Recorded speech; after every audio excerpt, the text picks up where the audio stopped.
Hello, 12th Commerce Secretarial Practice students. Last few lectures we have started chapter number 8 correspondence with depositors. Depositors सोबत करण्यात येणारा पत्रव्यवहार.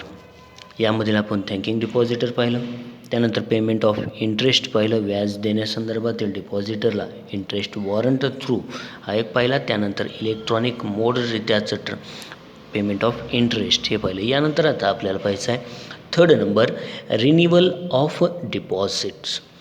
डिपॉझिटचं renewal म्हणजेच नूतनीकरण, expiry date डिपॉझिटची झाल्यानंतर त्याला रिन्यू करण्यासंदर्भातील डिपॉझिटर्सला तो सेक्रेटरी तुमचे जे डिपॉझिट आहे त्याची एक्सपायर झालेलं आहे आणि ते रिन्यू करण्यासंदर्भातील बिझनेस लेटर्स राईट डाऊन करत असतो. या अगोदर आपल्याला रिन्युअल ऑफ डिपॉझिट म्हणजे नेमकं काय हे पाहूया. A process wear bye the deposit holder continues with the deposit for an additional time period after the completion of the entitled time period of investment, that means deposit, is called as renewal of deposit. Renewal of deposit म्हणजे नेमकी डिपॉझिटरला त्याच्या डिपॉझिटची रक्कम, डिपॉझिटची टेंट्युअर किंवा initial time period संपल्यानंतर return न करता त्या अमाऊंटचे new deposit पुढील टेंट्युअरसाठी देणे, त्यालाच रिन्युअल ऑफ डिपॉझिट असं म्हणलं आहे. काय म्हणलं आहे? A process wear bye the deposit holder continuous with the deposit and additional time period after the completion of the initial time period of investment, that means deposit is called as renewal of deposit. Renewal करणे म्हणजे ज्याचा डिपॉझिटचा initial time period म्हणजेच त्याचा कालावधी संपलेला आहे आणि त्यानंतर कालावधी संपल्यानंतर आपण काय करतो, डिपॉझिट त्याला रिटर्न द्यावं लागतं. ते रिटर्न न देता कंटिन्युअस पुढे त्याची मुदत वाढवून देऊन ते डिपॉझिट तसंच कंपनीजवळ ठेवून त्याचा पुढे कंटिन्युअस वर्किंग चालू ठेवणे, यालाच काय म्हणण्यात आलेलं आहे, renewal of deposit. The additional period can be similar or different from the original time period. जो कोणताही अतिरिक्त कालावधी ॲडिशनल टाईम देण्यात आले, ॲडिशनल पिरियड आहे, अतिरिक्त कालावधी, हा जो पहिला होता तितकाच ओरिजिनल टाईम पिरियड एवढाच किंवा त्याच्यापेक्षा वेगळा असू शकतो. सपोज एखाद्या डिपॉझिटर होल्डर धारकांचं डिपॉझिट हे 12 मंथ, याचाच अर्थ 1 इयरसाठी असेल आणि त्याचं डिपॉझिट हे परत रिन्यू करायचं असेल कंपनीला त्या डिपॉझिटर होल्डर धारकांचं, तर त्याचा टेंट्युअर पुढे नेक्स्ट 1 इयरसाठी किंवा अदरवाईज डिपॉझिटर्सनी डिमांड केल्यानुसार 2 इयर्ससाठी सुद्धा ठेवता येऊ शकतो. म्हणजेच आहे तो सिमिलरली किंवा डिफरंटसुद्धा तो त्यानुसार पिरियड असू शकतो. त्यानंतर the printed application forms for renewal of deposit are to be sent all depositor at least 1 month before the maturity date. 1 month before म्हणते कंपनी रिन्युअल ऑफ डिपॉझिट हे डिपॉझिटरना मुदत म्हणजेच त्याचा टाईम पिरियड संपण्यापूर्वी 1 month बिफोर, 1 महिना अगोदर printed application पाठवते. रिन्युअल ऑफ डिपॉझिटर्सना रिन्यू करण्यासाठी डिपॉझिटर्सना त्यांचा टेन्ट्युअर, त्यांची जी एक्सपायरी आहे, त्यांचं जी मॅच्युरिटी डेट आहे, त्या मॅच्युरिटी डेटच्या अगोदर 1 महिना त्यांना प्रिंटेड ॲप्लिकेशन पाठविते. The company sends this letter of renewal if the depositor renews his deposits.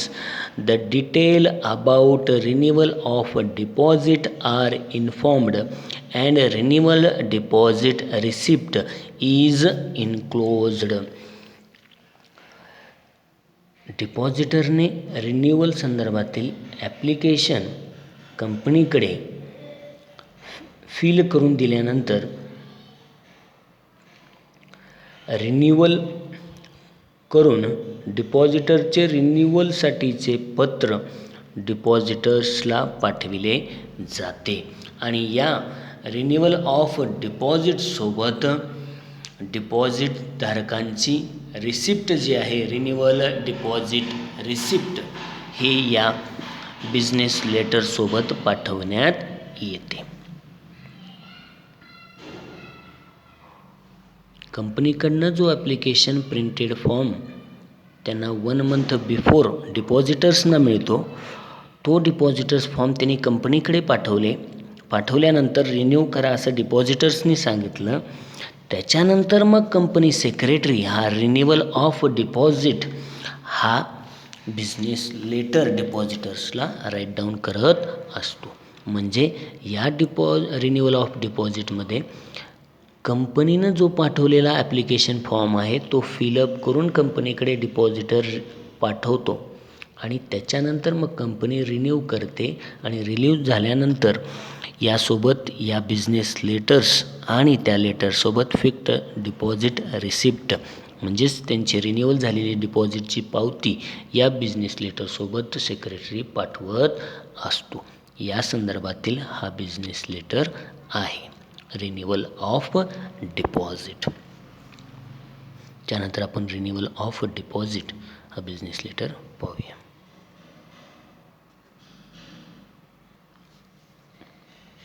आपल्याला क्वेश्चन विचारण्यात येतो, write a letter to depositor regarding renewal of his deposit.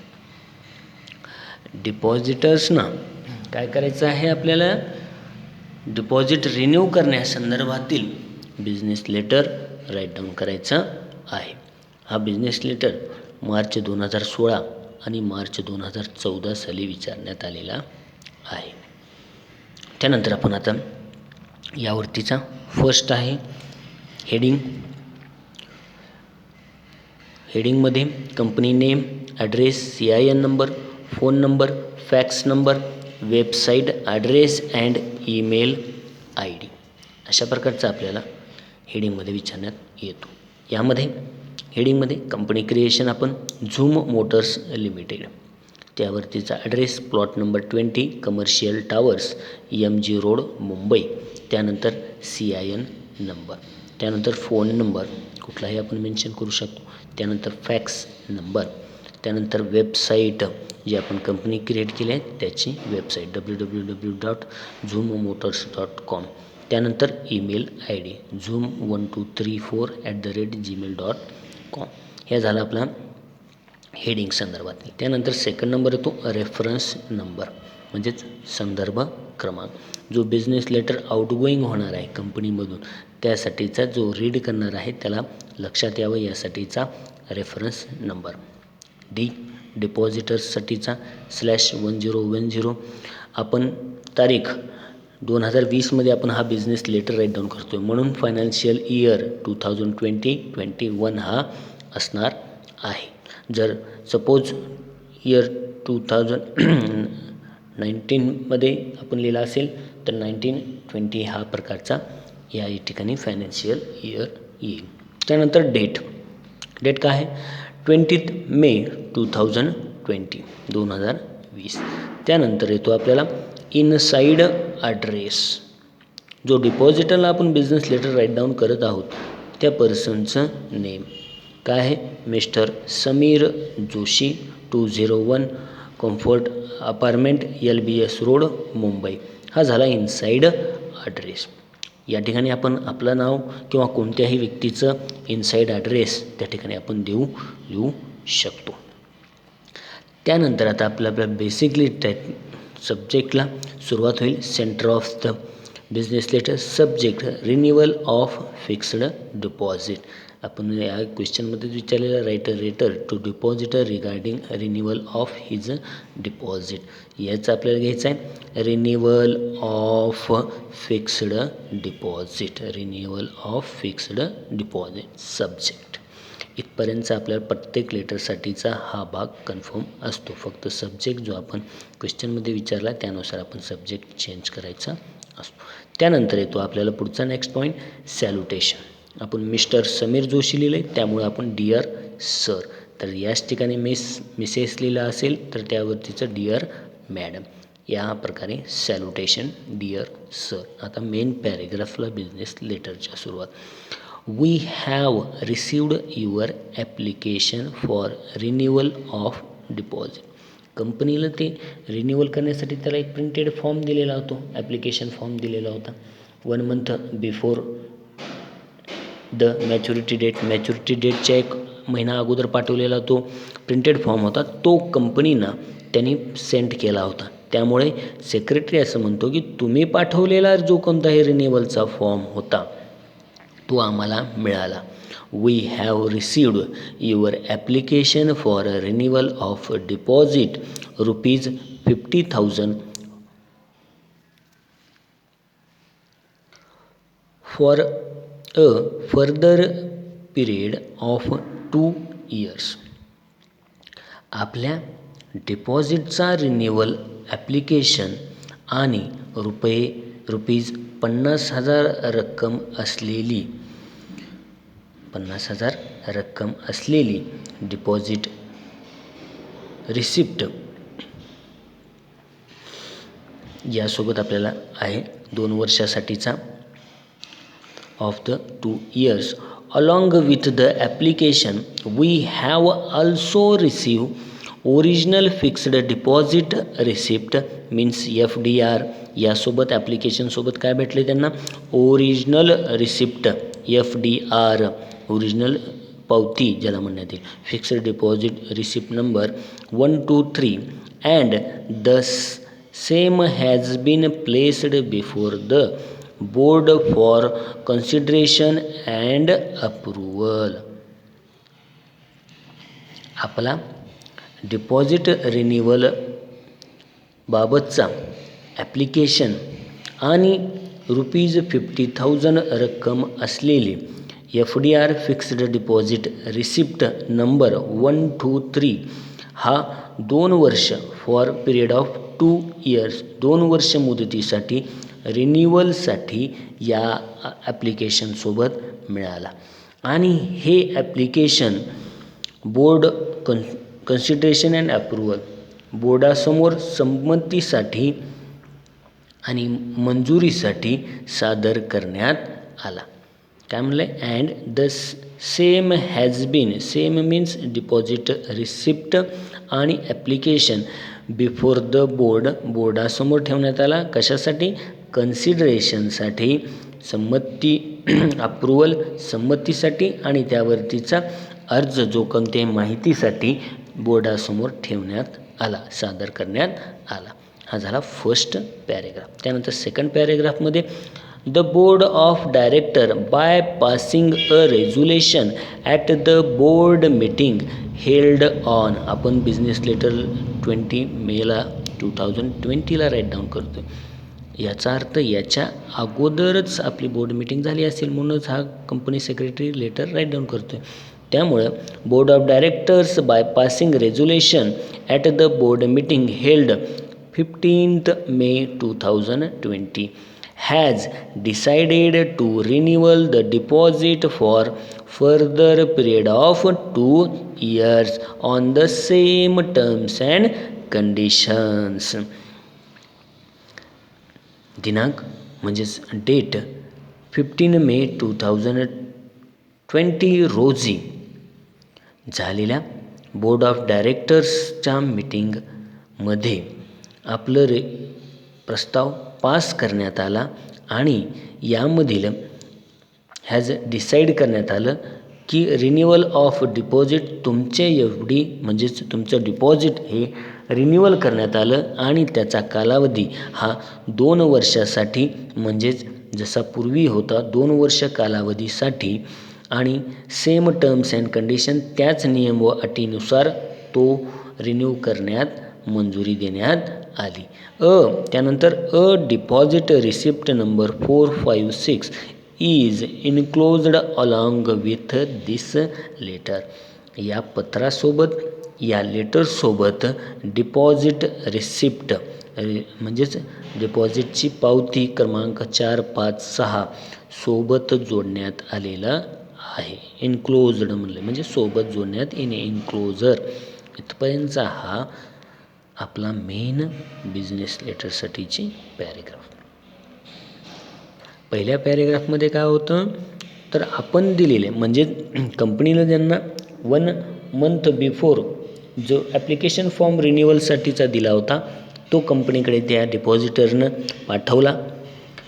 ते पाठवल्यानंतर कंपनीच्या वतीने सेक्रेटरी हा त्यांना सांगतोय की तुमचं application we have received your application for renewal of deposit. Renewal संदर्भातील ॲप्लिकेशन हे मिळालं. त्याची रक्कम 50,000 होती.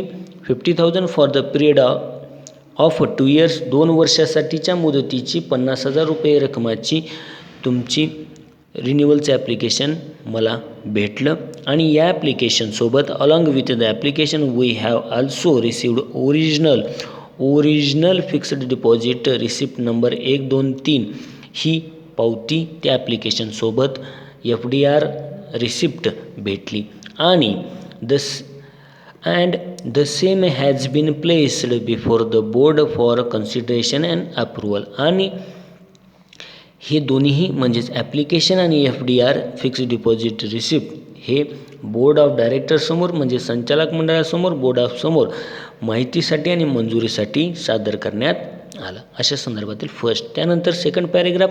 The board of directors by passing a resolution at the board meeting held on 15th May 2020 has decided to renewal the deposits for further period of 2 years on the same terms and conditions. A deposit receipt number 456 is enclosed along with this letter. The board of directors समोर हा resolution मंजूर करण्यात आला.